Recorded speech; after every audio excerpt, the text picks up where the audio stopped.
Hey, Love welcome it. to another edition of Flea Market Fantasy, the world's second greatest Bronze Age comic book podcast. Joining me as always is new Mike L, Kevin Jank. How's it going, Mike Dell? Pretty good, Jank, pretty good. Now, Jank, it's my pick this week, and we're going to go 1978, I believe, is the year this book came out. And we're going to go Black Panther, Volume 1, Issue 10. Yeah. And this is Jack Kirby, written, drawn in, edited by Jack Kirby.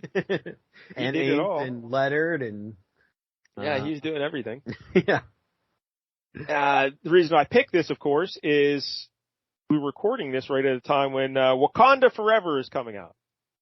And it opens up tomorrow. We're doing technically. Anyway. Yeah, usually they have the preview screenings. Yeah. They used to call them midnight screenings because they used to be at midnight the night before, but then they just moved it up to like 7 o'clock. Get more money that way, right? Can't they do a couple showings? Yeah, absolutely.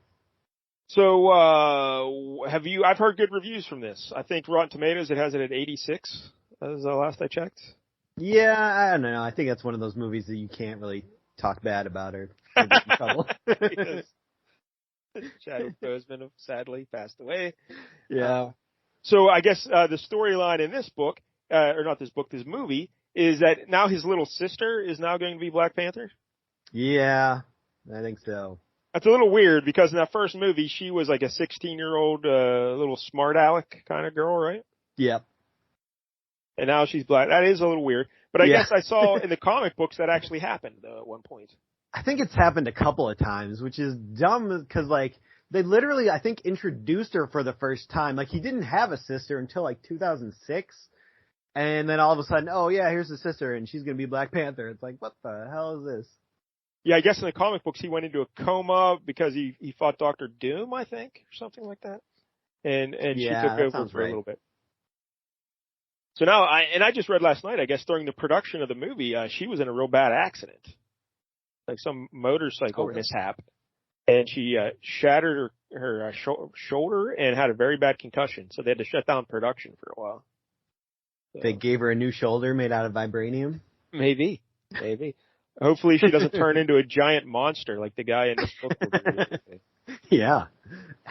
But, so will you watch the Wakanda Forever? I get the feeling you're not excited about it. No, this ain't for me. Why isn't it for you? I mean, they've pretty much ruined Namor, it looks like. Why? What did they do to ruin Namor? I mean, they changed everything about him. It's not even Namor anymore. It's Namor. Because now he's like Spanish. And, what? Wait, like they're not really pronouncing his name Namor, are they? Yeah. No, they literally are. Yep. That's like Maximum Male Models in WWE. Mansoor became Mansoir. They just changed the way you pronounce the name. Mace became Mustang. That's exactly what they're doing here. All right. Yeah, he's got like nose piercings now, and he's what? got like a big Aztec headdress. You're like, this is not Namor. None of this is Namor. Does he have pointy ears? I don't think so. Does he have little wings on his ankles? Oh, don't think so. Yeah, this is not Namor. No. Namor. It's not like a goatee, which I mean, I guess he did at one point, but that's nobody's favorite era of Namor. Oh, that stinks. I don't know. Yeah. They're introducing another hero that nobody cares about. Who's that other hero? You want me to go ahead and spoil it? Yeah, spoiler alert if you're listening to this. Go ahead. Spoil yeah. But supposedly they're introducing Ironheart. Oh. Yeah. Yeah, no one cares about Ironheart. Yeah. So, no part of this sounds appealing to me. Wow. Yeah, it's sad. And it's 2.5 hours long of this. Yeah, that's rough because the first Black Panther, it was good. But it was nowhere near as good as people were acting. It was way too long, I thought. Yeah. And, but Boseman was good. There's some great scenes, but it was a good movie. The CGI rhinoceroses were ridiculous. Yeah, that was bad. It was still enjoyable. Oh man. Yeah, Boseman was good. I have no problems with his performance. He was great. So it is very sad. But I mean, when you're in this sort of situation, what can you do? I mean, you just got to make what you can. I mean, who else could replace him? Like if you bring in another guy to just play the part, that's terrible, you know? I don't think so. I think that's the way you'd have to go, because otherwise you're just like, oh, he died off screen. That's even worse. But I think it's disrespectful now. Like you bring in because a beloved actor like Chadwick Boseman, everyone loved that guy, and then you bring in someone else. Oh, this is new Chadwick Boseman. No, you can do that with a podcast. Like, hey, this is new Mike L. But you can't do it with new Chadwick Boseman. I don't think you can just replace him with a new actor. I mean, they kind of do that a lot. They've done it in the Marvel universe. They got rid of, what's his name, Terrence Howard after the first Iron Man. Well, he didn't die. He wanted more money. Yeah, they're.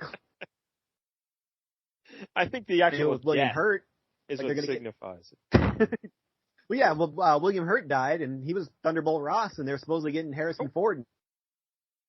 Well, two things. One, I did not know William Hurt died, so my condolences to the Hurt family. Yeah. Two, Thunderbolt Ross wasn't a big this is Black Panther. They didn't have a movie called Thunderbolt Ross. I mean, there should be. I'd be there. Anyway. So Black Panther, though, he's one of my favorite characters in all of the Marvel comic book history. And we dove deep into Black Panther and everything in one of our earlier episodes, Jungle Action. I think it was like I can't remember what issue we did. But if you go back through, look for the Jungle Action book, that's Black Panther. We give you the history of the character and all that. Mm-hmm. But of course he was created by Stan Lee and Jack Kirby. First appearance, Fantastic Four 52, 1966. And there is contention, oddly enough, I know this sounds shocking, Lee and Kirby were arguing over who created Black Panther. Oh. Usually they never have cross words to say about each other. Lee said, it was his idea to get more black characters into the Marvel Universe, and he had the idea for the Black Panther. And Jack Kirby said, no, it was my idea. I had the idea. Now, Jack Kirby's family supports his take on the story, of course. But our boy Roy Thomas supports Stan Lee's version of the story. So yeah, I'm kind of inclined to take his word for it. He was in the bullpen. It was probably one of those things where they're just shooting the shit they each thought they came up. I don't think there's anything lying here. I just think it's just when two guys are working on something, like it's hard to say who did what exactly. Yeah, spitballing ideas. Do you remember? Did you ever see that picture of Jack Kirby's original Black Panther? Yes. It's pretty ridiculous. Wild stuff. Yeah, the original name of the character was Cole Panther. Cole Panther. Yeah, that's way worse. And of course, for a brief time, there was like a small window where they had to change the name from Black Panther because the political activist group in the 60s, they changed it to Black Leopard, I believe, for a little bit. And then they went back to Black Panther. That's weird considering he gets his powers from like some kind of god. Like, did that god all of a sudden change? Like, now I'm a leopard god. This leopard can change its spots. Hey, look at you. So, but I think Black Panther's way better than Black Leopard or Cole Panther. Now, Jack Kirby, when he went to DC and he was working on the New Gods, he was planning to introduce Cole Panther among the New Gods. Oh, wow. Yeah, but it never saw print, I guess. That was the plan. So, Kirby went to DC, and then they brought him back here to Marvel in the end of the late 70s here.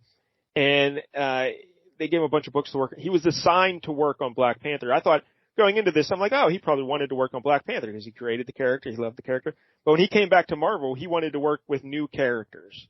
So the fact that he was assigned to do Black Panther, he wasn't happy about it. Ooh. Well, I mean, he must have not been that mad about it because he was doing everything on the book. Well, I think that was part of the deal too. He had to do everything. Whatever book he was on, because he didn't want Stan Lee meddling. I don't think that's probably what it was. But, so the series only lasted 15 issues. And Kirby only lasted 12 of those issues.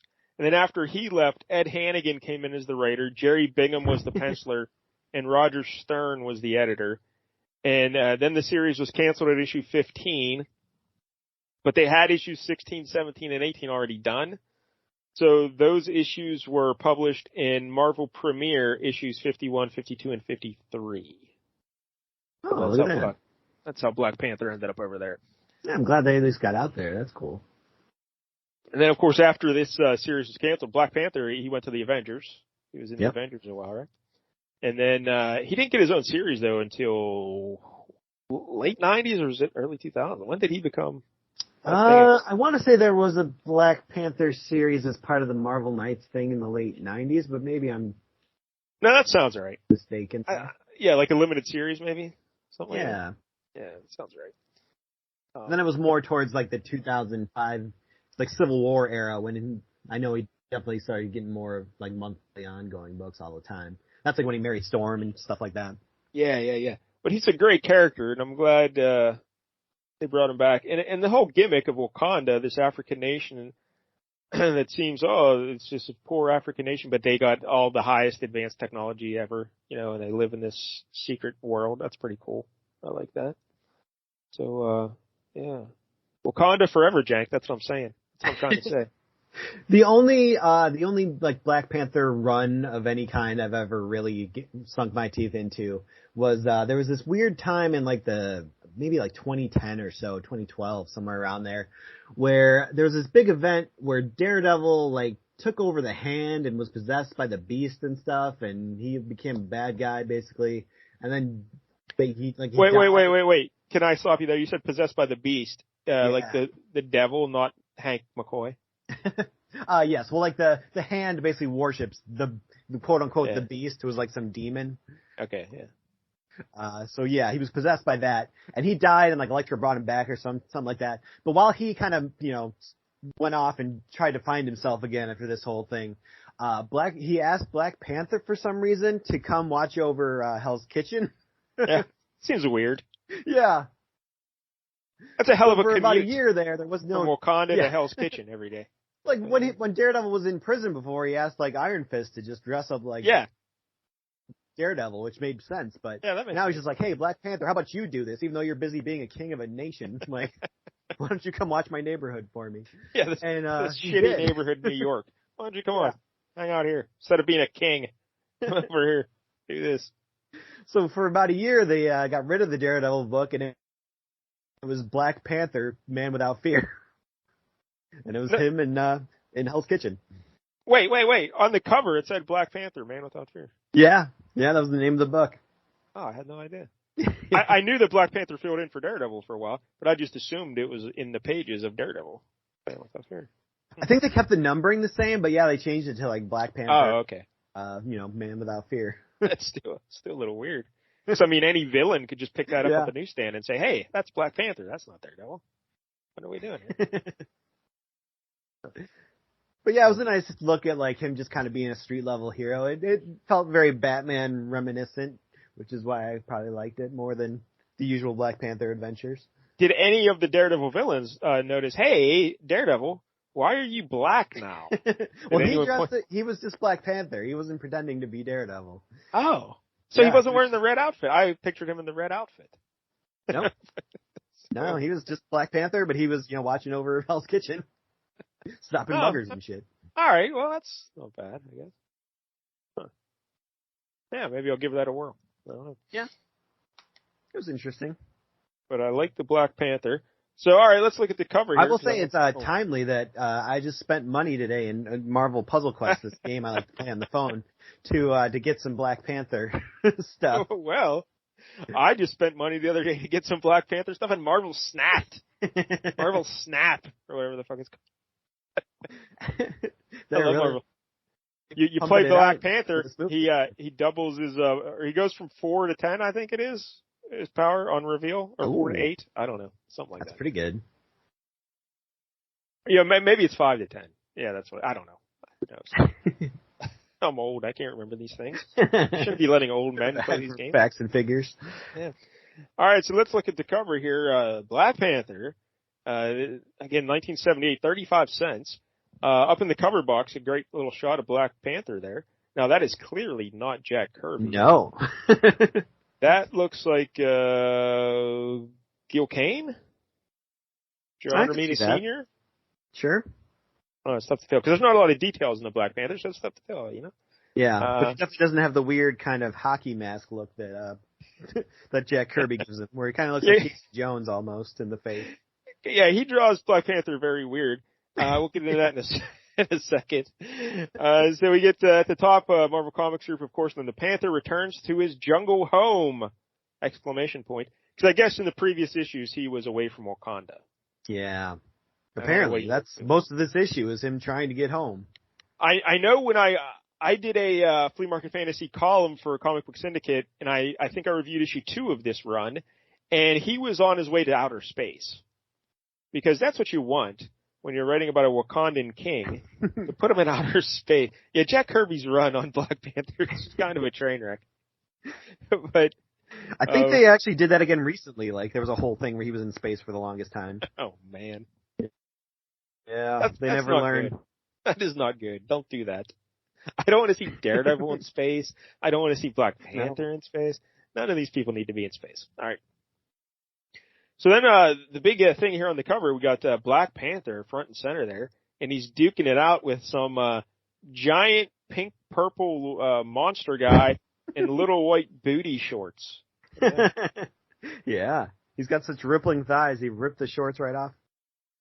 And then we get a giant green box over there on the left, says, while the planet trembles, the Panther faces the radioactive might of Jakara. This world shall die! Exclamation point.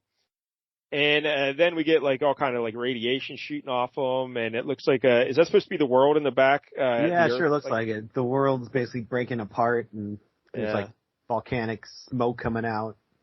But the world's like colored brownish gray. Yeah.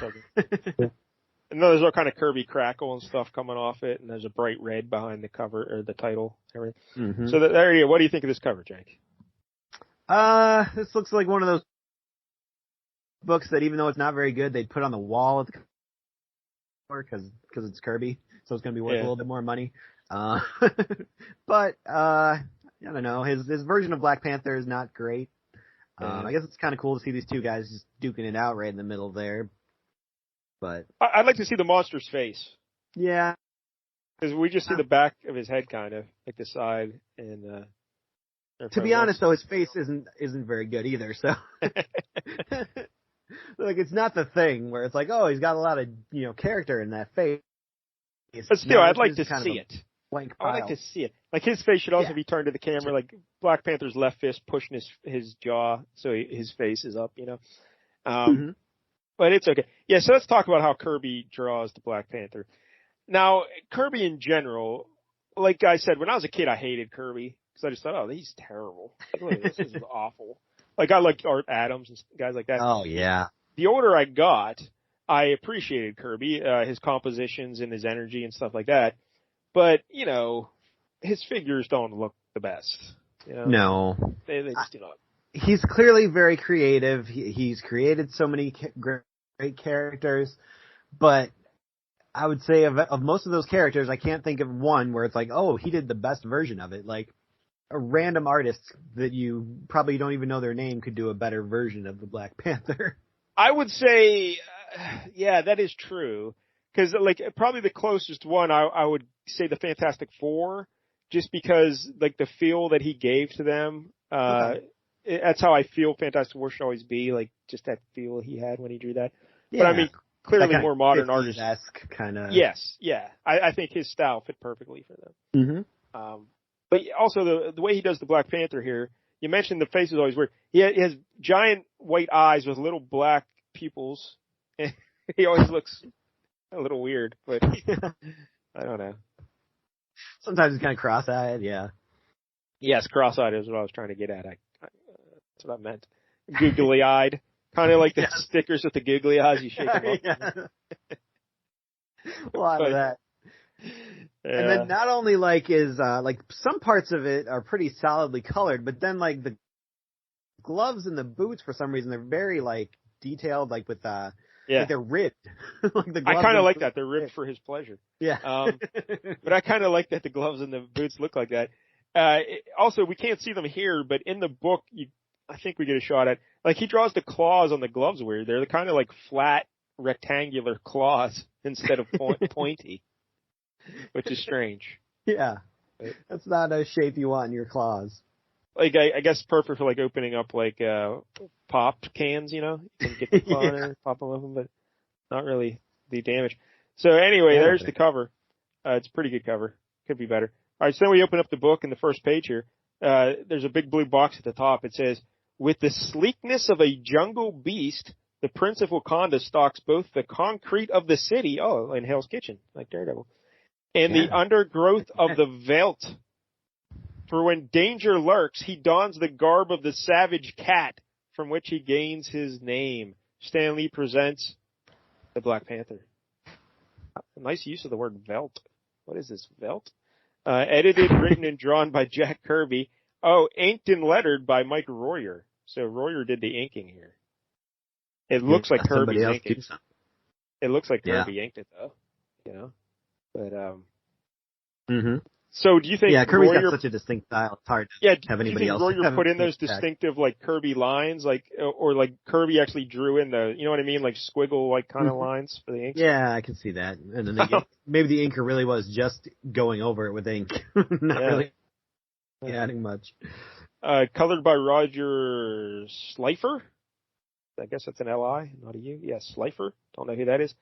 Disposition by Archie Goodwin. What the fuck is that? I don't know what that means. He just shows up and had a good smile on his face. So like, he's got a good disposition. I guess. I don't know. So, yeah, he was the editor-in-chief at this time, Archie Goodwin. I take it. Okay. Sounds right. Yeah, so I guess that's what that was. 78, sure. Yeah.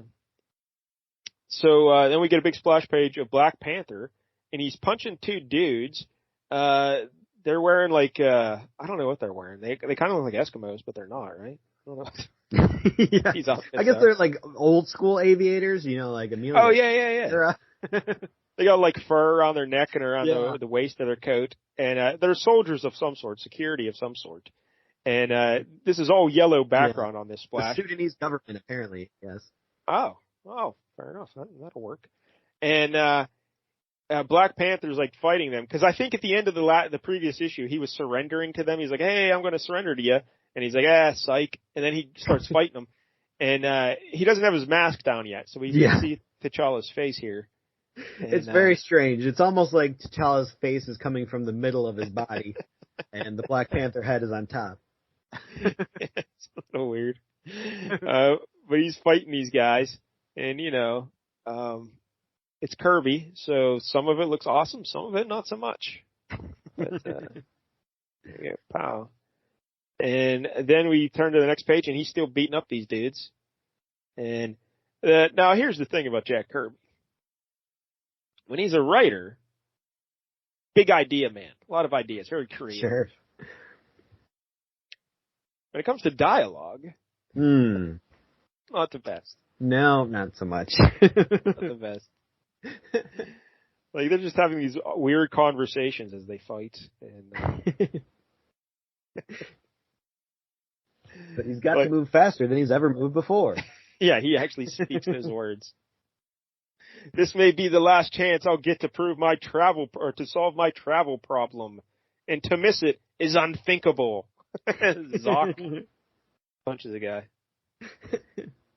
and then this guy. One of the security guards, he says, "A bullet can still slow you down, stranger. It can also take care of your travel problem. You're going to prison." Yeah, are you going to shoot him or are you sending him to prison? You think he would say, "Yeah, it'll take care of your travel problem. I'm sending you to the grave, buddy. You know, sending you." Yeah, and he does get to that eventually, but.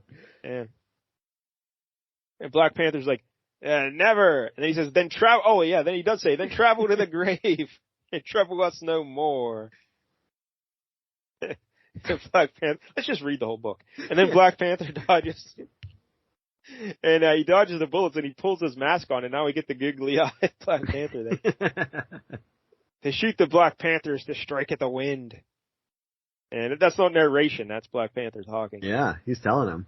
Yeah. And to be caught by the Panther is to struggle without hope. He's really giving these guys some food for thought. And now that I can finally settle this issue, because he's on top of him, he mounted him for some ground and pound. I shall do it quickly, mercifully, and without regret. Sleep well, Birdman. Why do you call him Birdman? What the hell does that mean? Because they're pilots? I guess. I don't know. It's a stretch. That is a terrible fist that he's punching him with. Do you see that? Like, yeah, what is going on there? I don't know what I'm looking at. It's like the Power Glove for Nintendo. Yeah, like, how many knuckles is on that hand? Anyway. But he punches him. Knuckler? Perhaps. And then Black Panther, he's getting out of there. So he's thinking to himself, he's marching away. He's like, those two will blister the air with some choice phrases when they awaken, but I'll be well out of earshot when that moment comes. So he steals one of their planes. And the whole point of all this is he's got to get back to Wakanda, because Wakanda's in trouble. Mm-hmm. Although he doesn't really know that. He's just like trying to get home, I think. No, he has to know there's an emergency situation, right? Because why not just like he could just book a flight? He's like, I think he's the king of the place. Like, I can't believe he can't get in. I think he knows there's an emergency. He has to get back immediately, so he doesn't have time, to call ahead and schedule the airports to the security check-ins and all that, sitting, first class and all that stuff. So he's like, no, I got to steal an airplane. That's what I got to do. So that's what he does. He steals an airplane, and he's 300 miles away from Wakanda. So close. Yeah. Spitting distance. Stand by me, Lady Luck. A man needs you most when the road ahead looks clear. I don't think that's true at all. No. I think when the road looks full of obstacles is when you need Lady Luck. A little bit more. Yeah. If the road's clear, I'll take my chances. It's clear skies and you're 300 miles away. That sounds like pretty good odds. So now we cut away from T'Challa and we head back to Wakanda, where they're having problems with some guy named Jakara. Now, Jakara, have you ever encountered Jakara in your comic book reading? No, never heard of him. Because I think he does pop up later on. They did a story with, he's Black Panther's half brother, basically. Yeah. So his dad was he out should have been the Black Panther. Yeah, oh yeah, maybe. Yeah, he's bitter. But his dad was out, spreading the seed, all over the place. And so he has his half brother come back, and he's like, hey, I should be the ruler. And he's like, it's T'Challa. T'Challa's going to be king. So he got mad, he got angry, and so he became obsessed with getting power. And Wakanda, back here, I don't know if this is the way it is nowadays, but back in this day, there was a giant mound of vibranium. A giant mound of vibranium. And so this guy says, I'm going to go do something with that vibranium. I'm going to get like a real power for it, whatnot. But I guess vibranium on its own can be poisonous, though, and dangerous. You get too close to it, Which I'm not, because don't they use it in like everything? Yeah. It's probably in the drinking water there. So maybe they changed that over the years. But he goes into the mound of vibranium, and I guess he cut himself and like shoved it into and somehow merged with vibranium. He became so poisoned when he shoved it up his. But anyway, he got so merged with vibranium that he merged with it, and it poisoned him like radioactively or something. So he turned into a giant monster. Of course, as most metal will do to you. So that's where we're at here. So that's who they're talking about, this Jakara guy. He's now a giant pink, purplish monster. And he says he's gone. Jakara's broken out of the fortified chamber. And this guy, Negrassi, I think his name is. Negrassi High. No, but he's like Black Panther's a right-hand man and a sage, wise man. Kind of like his Paul Heyman, I guess. You can tell he's wise because he's so old. All of his hair is white. Yeah, he's the wise man and the tribal chief. And he's like, hey, so he was saying, hey, we should have killed this guy when we had the chance. That's what I was saying. I was telling you we should have just killed this kid, this Jakara guy. And you guys are, no, let's not kill him. Let's study him. Let's do medical research on him. You should have just killed him. Because now he got loose. So now Jakara's on the loose. Makeup test, see if he can put lipstick on him. I don't even know what that means. That's what they always do with lab animals, right? Testing out lipsticks. Oh, okay. Yeah, testing shampoo and whatnot, yeah. So they're trying to, they get the guards there and they're trying to hunt down Jakara because they got to stop him.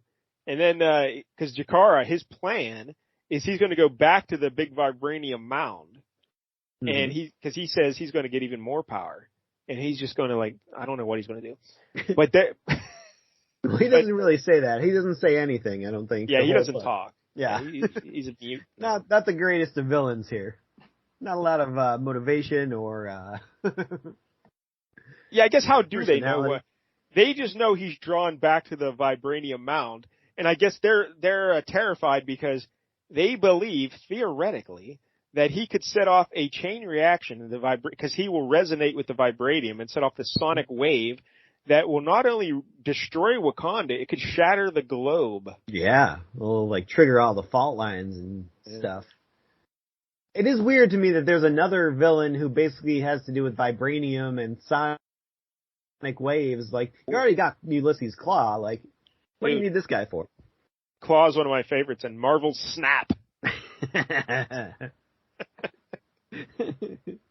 love Marvel. Yeah, Snap. He's great. I haven't gotten in that game, but. All right. Anyway, so all the people in the village there in Wakanda, they're just yelling at Jakara as he's walking. He's walking. Shun him like the plague. We got to make sure he feels like shit. Yeah.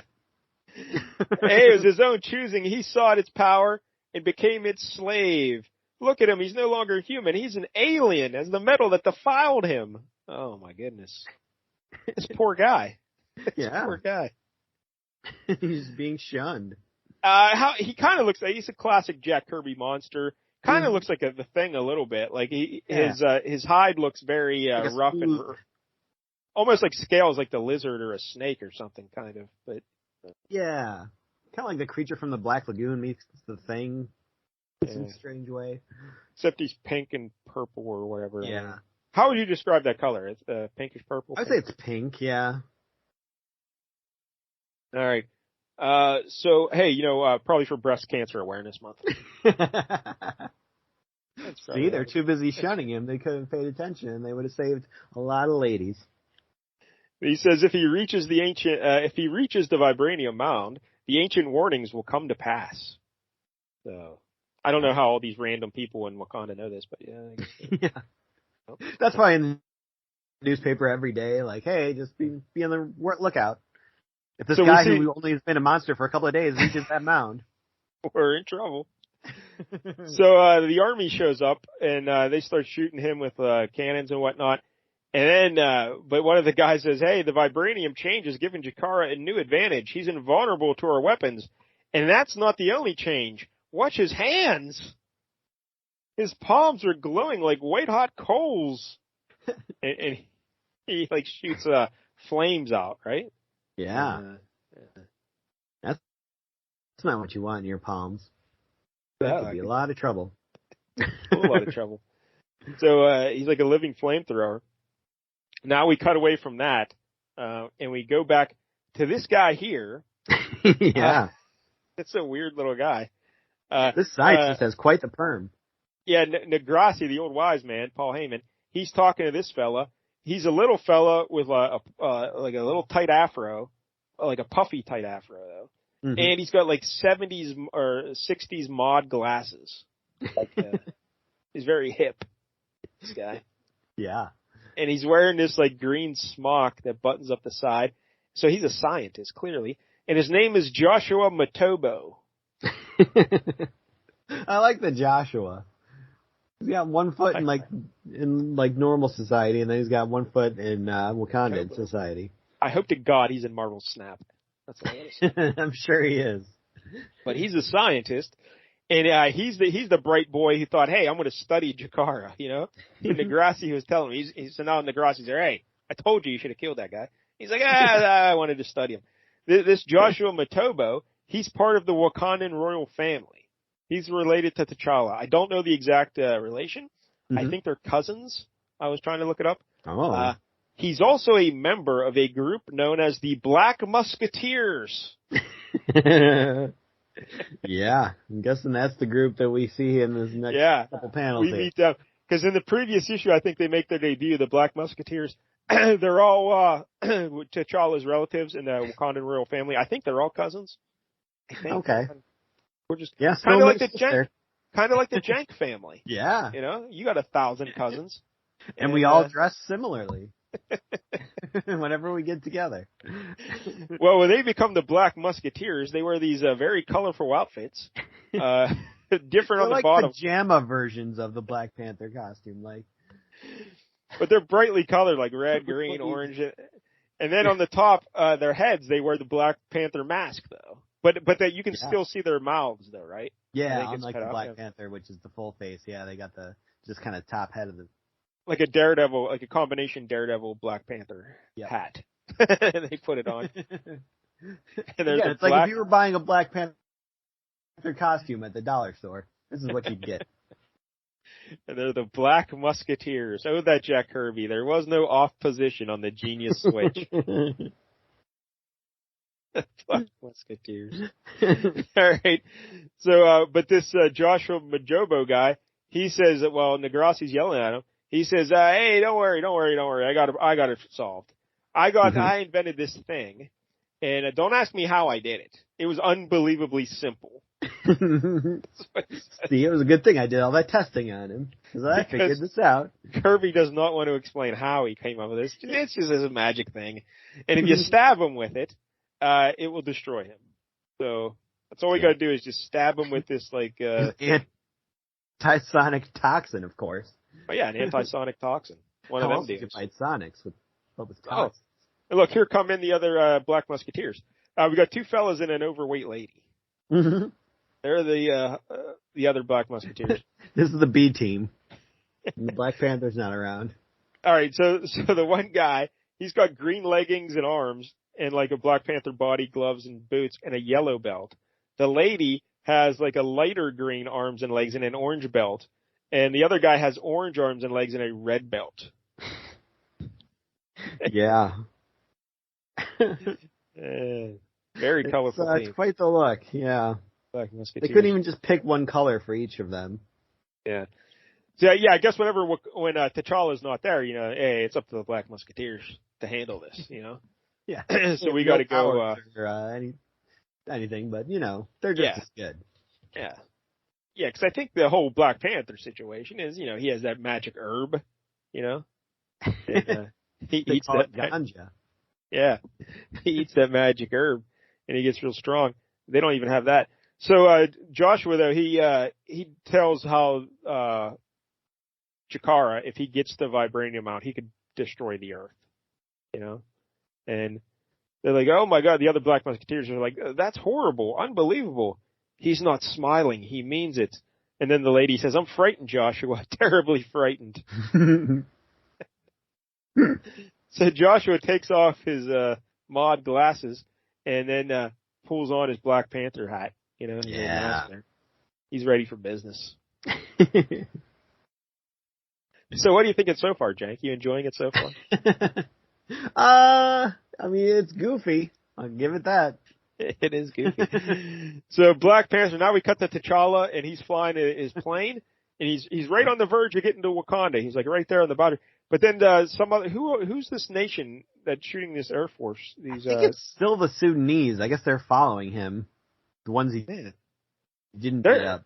They're like some real jerks. Well, I guess he did steal a plane. They beat up some pilots. Yeah. So I guess they've got some reasons. T'Challa's in the wrong here. And they're shooting missiles at him. And he's like, hey, I'm real close. I'm real close to Wakanda. So he sees the river. Lady Luck, please don't fail me now.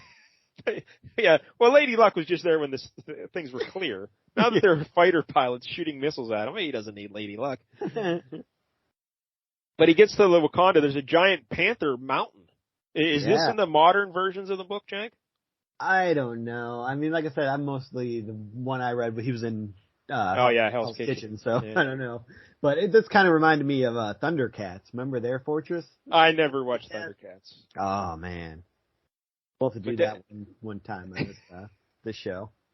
But there's a giant panther face in a mountain, and he's flying right at it. And then he transmits some message, and it beep, beep, beep. The jaw opens up, and he flies in the jaw. So it's like his own little bat cave. Yeah. And then he lands the plane in a hangar that just fits this plane that he stole perfectly. And He lands in there. And then he's like, hey, my secret hangar or whatever. And I'm home at last. It's only a short trip by pneumatic car to Nagassi's offices. I can hardly wait to see his reaction when I cross his threshold. Well, we're going to have to wait because we never see it. Yeah.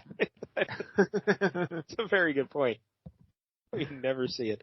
So he hops in the car and he goes scooting off. Now we cut back to Jakara. He's just wreaking havoc. He's, everything's on fire. And then some guards show up in like fire retardant outfits. Yeah. That was handy. Yeah. They have those. Because it says, hey, what Jakara cannot sear with flame, he crushes with devastating power. And again, we don't see it. We just see the guys go flying, but we don't see him actually punching them or anything. Yeah, it's unclear because they're shooting him with these like armor-piercing bullets that'll pierce a battleship, and we see them shooting it, but then we don't see if it actually affects him at all. We just see that now he's punching them. So did they miss? Did they hit and just not did bounce right off? That was a recurring problem throughout this book. There would be things that you think you should be seeing, yeah, but you don't see. So nope. I think this might be part of the problem of Jack Kirby also being editor. That's like being your own attorney when you're on trial. Yeah. So there are some panels missing in the storytelling. And then it says suddenly from above, and then we just see something hit Jakara, and we just see dialogue going up above the panels. He's directly below us, Joshua. Can you succeed where the troops have failed? Just do as I say. Release all the liquid nitrogen. It should freeze him solid. And boom, that's what it does. Yeah, it sure does. And then we see the Black Musketeers. They're up in a helicopter, and it looks like they're still spewing the liquid nitrogen from behind the helicopter there. You see that?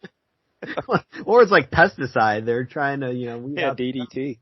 Yeah. And so now we cut to look at all the Black Musketeers with their little outfits on their faces and everything. That's pretty funny. And, these positions and these poses are just ridiculous. It's classic Kirby, though. If you don't like it, you're a jerk. I know. You gotta love it because it's Kirby. No matter how bad it looks, you gotta love it. Even though this looks like something I could do, it's exactly what I thought when I was a kid. I'm like, what the fuck? People love this? This is garbage. Why are people loving this? Yeah, this is like the Clerks of comic book art, where it's like, I could do that. That counts? So they go up to the Jakara there. He's still smoldering, but he's starting to smolder in his little Iceman. And then, again, here's where it seems like another panel's missing. We see him smoldering, and then the next panel, we just see the Black Musketeers on the ground and flame going above them. And it seems like something else should have been there. But then we get some very natural dialogue. Take cover behind this fallen masonry. Yeah. We'll have to devise another plan. Yeah. And Jack Kirby, man, what can you say? And then we see Jakara shooting. I like that it looks like the overweight lady is kind of struggling to get over that masonry. She's kind of crawling like, oh, why is this so hard? Like how intimidated would you be if you're like a monster and you see her coming at you like black? Like what? I'm supposed to be scared of this lady? What's going on? I got flame hands. Yeah. So he's still making his way to the vibranium mound, and Joshua's there. Hey, we got to go. We got to stop him. We can't let him get there. He's at the 10-yard line. We better do this now. Oh, does he say? I know. I think T'Challa says that earlier. I don't think they say that. He says a 5-yard line. He's like, I'm at the 5-yard line, nearing a touchdown when he's about to land the plane. And, yeah. The fighters shut up. So, but then suddenly, just as the Black Musketeers are going to go into action, T'Challa comes around. They're basically working up the courage to finally go and do something. And we just see this picture of T'Challa leapfrogging over Joshua, like he's smashing him into the ground and jumping over him. You could have just walked by him, Yeah. They would like knock his ass down, but I guess he needed that injector, so he's like, I could have just asked him for it, but. T'Challa, it's T'Challa. I'll take over now. But what are you going to do? We want to help. And again, look at this drawing of Black Panther is just ridiculously bad. Yeah. Look at that. It's not great. Come on. He's got like flipper feet. But look at his midsection and his shoulders and his knees and man. I don't know. Yeah. But hey, I'm not drawing a comic book. I keep saying I'm going to draw a comic book, but I'm still not fucking drawing a comic book. Like, yeah. I could do that. All right, anyway. This guy was doing it every month.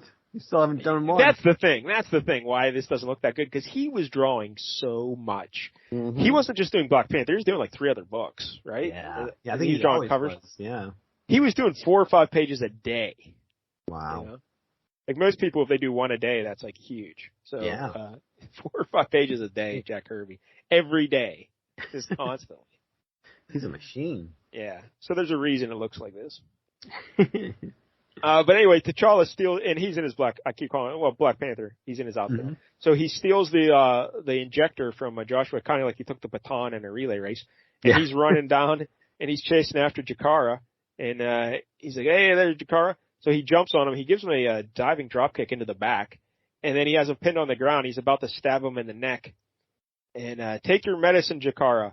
If this doesn't dampen those forces inside you, it won't matter whether you get well or not. And Jakara's like, hey, fuck you, buddy. And he goes to shoot some fire at him. So Black Panther doesn't get to stab him. And then they have a fight there, Jank. And but what happens? Is it an epic battle? Yeah, what happens? Let's see. With that kind of strength, he can smash me into pulp, but I've got to finish what I started. And he gets punched right in the face with a blow that would kill lesser men. Yeah, so he's knocked loopy. And he says, my collarbone feels like it went through a shredder. I thought he got punched in the face, but maybe it was the shoulder. I don't know. It seems weird. That's so specific, and you got to figure. I bet he's probably fine by the next issue, but that sounds like a terrible injury that you're going to be laid up for weeks. Well, the next issue, he actually is in the hospital recovering. The next issue. Oh, look at that. Yeah, but it seems like he's recovering because he got poisoned by vibranium, though. Uh-oh, he's going to be the new Jakara. Yeah, so look out. So Jakara walks into the vibranium mound there, and he starts to resonate with it, and shit starts to shake. And T'Challa's like, hey, it's begun. I can feel the earth tremors. A giant shockwave will come next. And he flips the little button, or he's about to on the little injector thing.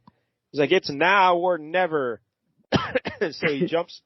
Hey, look. It looks like red. A bunch of rocks are crushing him in, and he just narrowly avoids each of them. Yeah, like rocks are crumbling. He's falling. He's jumping through them. And Jakar is now glowing red. And he's like, Black Panther's like, let one Wakandan redeem what another would destroy. I don't know what that means. No. What do you think that means? His honor, his people, and every living creature in the world. How is he redeeming them? What did they do? He's saving them. I think that's different. Yeah. Yeah, it doesn't really make much sense. All right, so then he stabs him in the chest. Like he grabs him from behind, and he stabs him in the chest, and then blam! There's an explosion. And then, okay, so now we're in the final 3 panels of the book. Yeah. So the bottom left panel, we see the vibranium mound, and there's a whoom noise going above it. And the narration says, the great vibranium mound is shaken by tremors and cracks under mounting stress. And we see some rocks flying off it. And then the next panel, everything seems calm, and there's smoke coming off it. Moments later, the fury subsides, and only fading echoes remain as the last vestige of a catastrophe that will never happen. Yep. And then the third panel is just all orange and just text. And it says, don't relax. There is a new supervillain on the way. Coming next, Kyber the Cruel. His powers will astound you. So what the fuck happened? I don't know. He got him with the toxins, and that was it. They're just like, well, you know all you need to know. Like, but I don't know all I need to know. See the resolution. Did Jakara turn back to a human? Did Jakara die? What happened? So that's why I flipped to the next issue to see what happened, and no mention of Jakara that I could see. So I read like Marvel fandom and stuff. The description for Jakara, like the little bio they have, it's like a modern bio. So I think they brought him back because it says like he uses Storm to help him throw Jakara into a volcano or something. Oh, so that's clearly not what we saw. And then there's a note down below where they talk about what Jakara was actually introduced in Volume 1, issue whatever.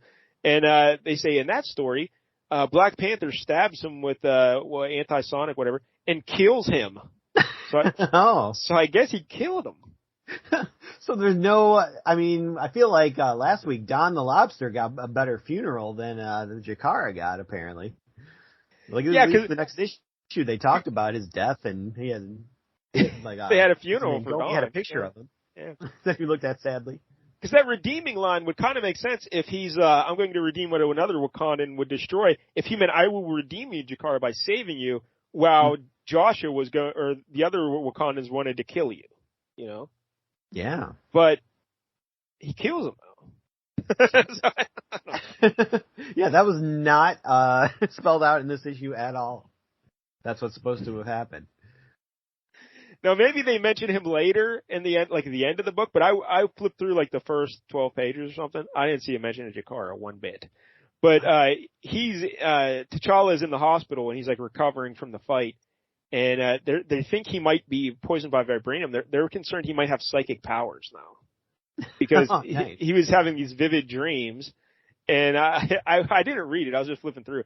So they had him in the hospital and they bandaged his eyes to see if he could see cards they were holding up and stuff like that. The Ghostbusters experiment? Yes, exactly. A couple of wavy lines. So there it is, Black Panther. Now, I think this is the plot of the next Black Panther movie. I think it's going to be this. Yeah. I don't know why you would do anything else. This should have been right from the get-go. Jakara Unleashed.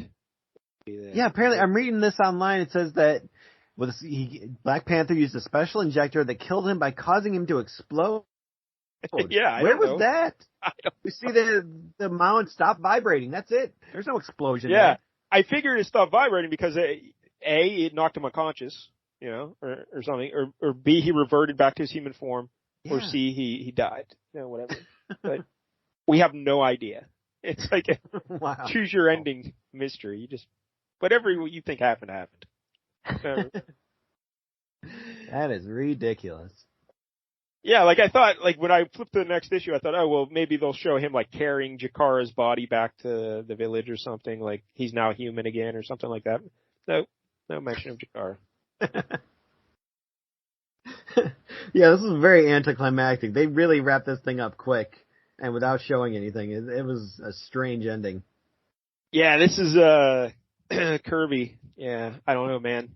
I mean, it seems like this was the end of apparently a 4-issue arc with Jakara, and this was the big, climax to that story, and Black Panther doesn't show up in Wakanda, to do anything about this till like the last, 5 pages.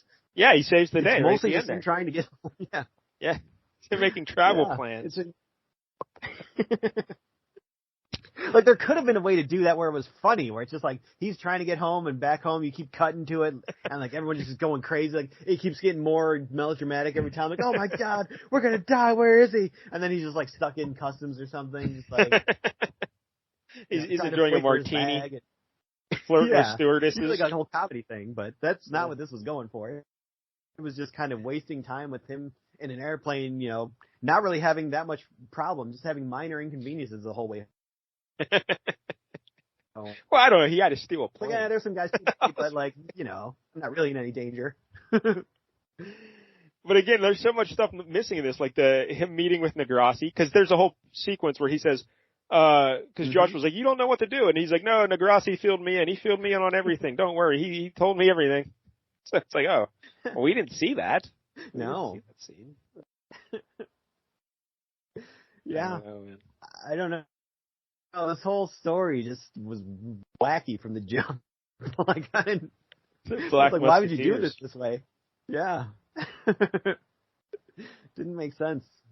Yeah, your mileage will vary on this depending on how you feel about Kirby. If you love Kirby, you'll love this, because it's Kirby it's very Kirby. It's very Kirby, for better and worse. It's really Kirby.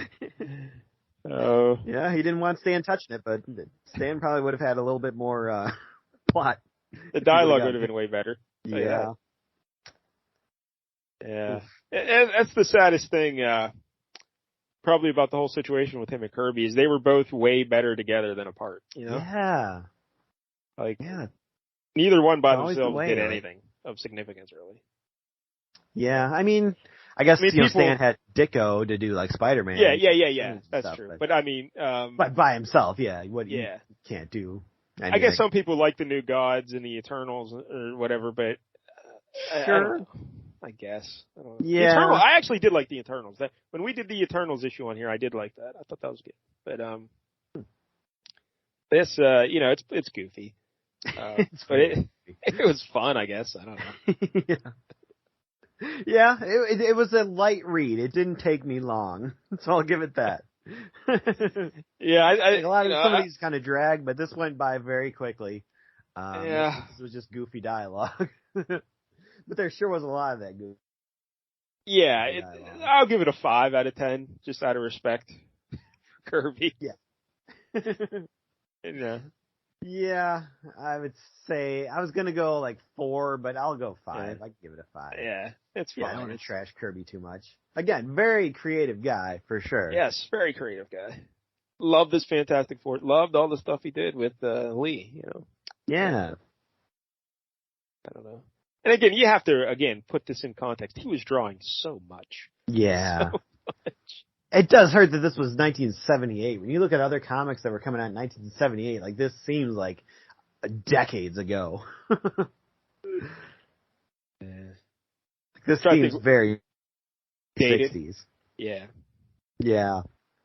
So, like, his style really never, advanced as the decade. Like Gene Colan was drawing, like Tomb of Dracula was around this time, right? Yeah.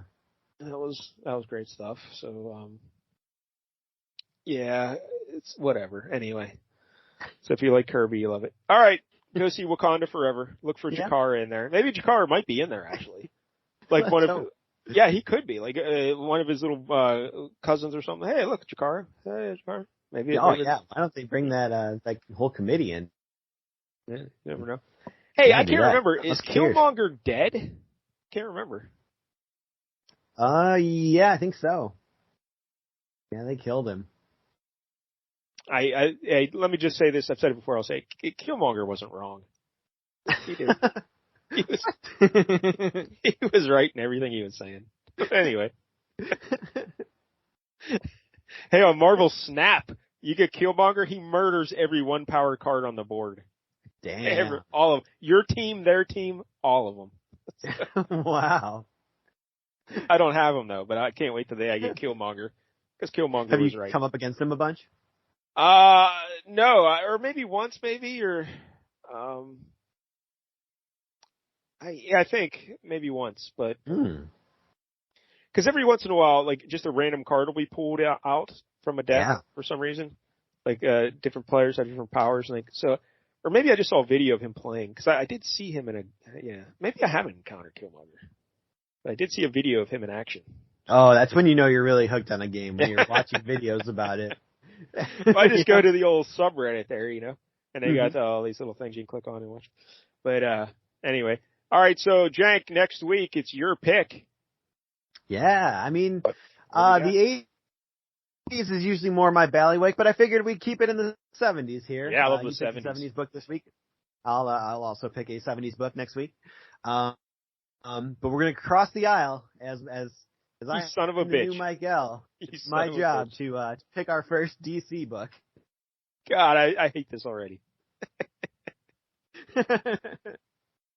Don't worry, there's no Batman or Superman. Okay, that's what I thought we were going. I thought you were going there. All right. No, instead we'll be talking about the Joker and Lex Luthor in The Joker number 7 from 1975. The Joker had his own book. Yeah, apparently. I think it only lasted 10 issues, it looks like. What issue did you pick? Issues. 7? I picked number 7. Wow, I had no idea. Yeah. All right, this will be interesting. Because at this point in time, Joker wasn't the homicidal, psychotic killer. He's very this is probably that whole Laughing Fish era and stuff like that, where he's just kind of doing weird stuff. So it's going to be like a whole bunch of issues of him just playing, or a whole bunch of pages of him playing pranks on Lex Luthor. Well, it looks like, according to the cover anyway, Lex Luthor has somehow gotten Joker's madness. I don't know if it's contagious or they got like a personality swap or something, but... Think it was sexually transmitted? Yeah, could be. All right. That might be how Jakara got his vibranium poisoning, you know. He's just in there feeling his oats. Sweet, sweet love to the vibranium. To that mound. All right. So next week, Joker issue 7 from 1975. Do you have any idea who the creative team is behind this? Let's see here. Sure, it's the biggest of names. We got Elliot S. Magan did the script. The pencils were done by Irv Novick. Wow, I'm not familiar with either of these people. Yeah. I'm sure Mike So Gale has a lot of research. Mike Gale has their pictures in his wallet. Probably he loves these guys, but yeah, I don't know. Who and then they blocked him on Twitter. So, all right. Well, thank you, Kevin Jank, and our big closing phrase. Yeah. Time to debut it.